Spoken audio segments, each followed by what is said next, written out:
This is XPAND, the new textbook experience, where collaboration meets exploration. Kara Williams enters her astronomy classroom.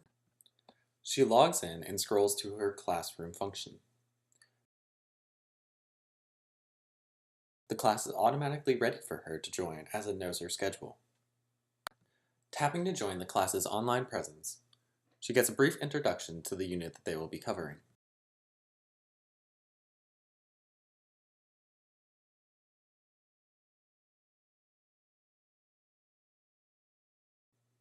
She reads the group objectives carefully, trying to recall what she has read about the section previously.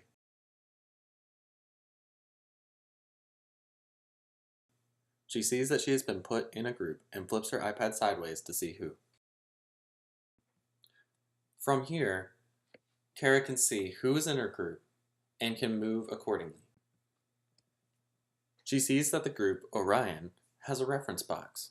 This indicates that there will later be a discussion question where she will need to gather research materials to back her findings. She flips back to her lesson and briefly reads how to use the exploring function.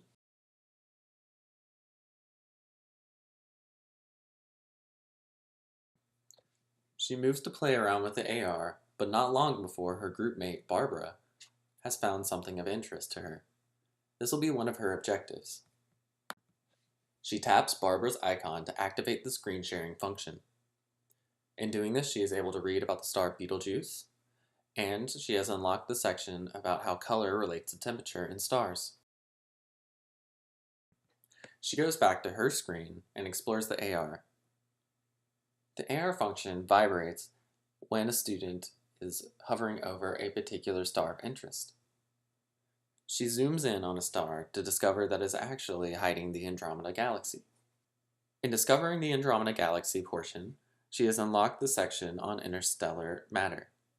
She taps her icon and shares it with her groupmates. Soon, her and her groupmates have found all the objectives and have completed the exploration. They can then move on to the rest of the lesson. Kara and her groupmates see that the last part of the lesson is the discussion question.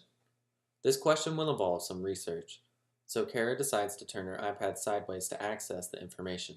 The first decision that Kara has to make is who will be the speaker. She talks with her groupmates and they decide that she is definitely the most eloquent when it comes to typing out responses. So, she and her groupmates decide that she will be the speaker.